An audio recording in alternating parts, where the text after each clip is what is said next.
There's been more international embarrassment for Australia this week with our Prime Minister Tony Abbott saying Christiana Figueres, the Executive Secretary of the United Nations Framework Convention on Climate Change, was talking through her hat for saying, amongst other things, and I quote, "The World Meteorological Organization has not established the direct link between this wildfire and climate change yet. But what is absolutely clear is that the science is telling us there are increasing heat waves in Asia, Europe and Australia." She went on to say, these heat waves will continue. They will continue in their intensity and in their frequency. Now that all sounds pretty reasonable to me, considering that these bushfires that we experienced were in October.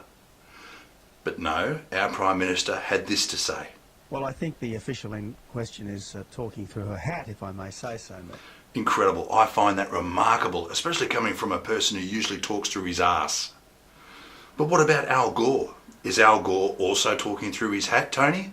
I mean, at least Al Gore's hat will be published and peer-reviewed, unlike your arse. The one thing that is crystal clear, though, to me about climate change is that the man-made climate change elephant is not just sitting in the room. It's drunk the punch, it's eaten all the nuts, and it's taken a dump in the salad bowl. You can't ignore that shit for much longer.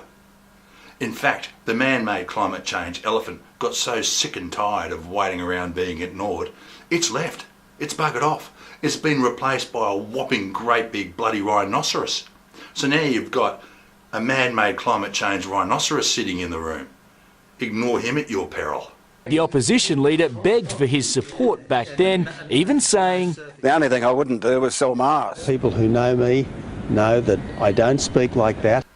Just when you think things can't get any sillier in Australian politics, enter the Minister for the Environment, Greg Hunt. Australia has, since European settlement, and obviously well before that, had a history of recurrent bushfires. I looked up what Wikipedia said, for example, just to see what...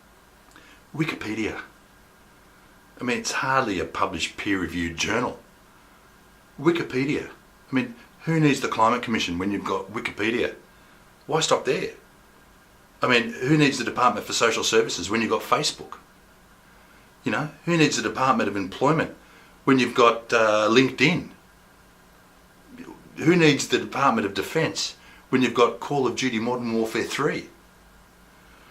I mean, on a positive note, we are seeing resurgence in Cockney rhyming slang thanks to Greg.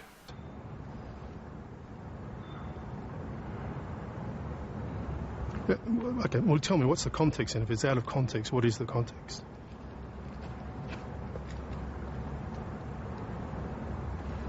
You're not saying anything, Tony. Now, for the record, I respect people who hold conservative values.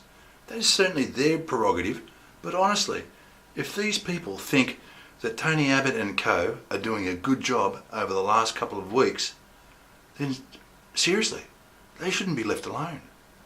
I mean, certainly not with sharp objects anyway. I mean, these people need help. I mean, there's no shame in that, but they should seek psychiatric help.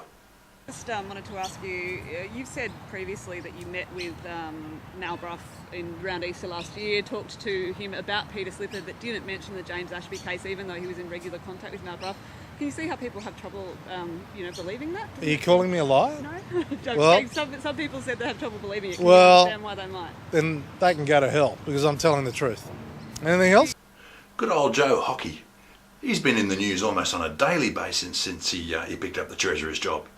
I mean, first there was that little embarrassment about not being able to find that pesky budget emergency. I put it down here somewhere. It's around here somewhere. I know it is. I saw it this morning. Now, he's increased our debt ceiling to $500 billion. Like, in a blink of an eye. The guy's unbelievable. He's the same fellow who said that Labor was spending money as recklessly as a drunken sailor. Well, I can tell you that the coalition sailor is not only drunk, it's stupid, and it's got a terrible dose of the bloody clap as well. The Leader of the Opposition will withdraw without qualification. I withdraw. I thank the Leader of the Opposition. It's still an untrue statement. The Leader of the Opposition will remove himself from the chamber under 94A. In other news, toy manufacturer Mattel announced the discontinuation of 2 accessories for its one-term Tony action figure. The accessories Blue Suit and Commonwealth Car will be discontinued at the end of the year. A spokesperson for Mattel said the decision was based on research that concluded consumers were having difficulty associating these 2 accessories with their one-term Tony action figure.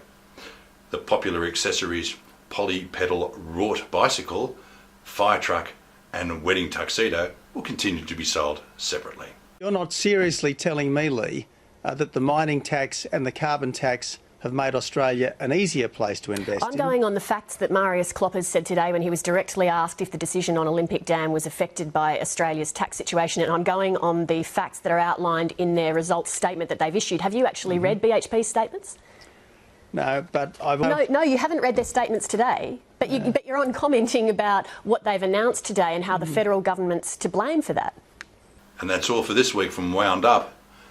Until next week, maintain the rage.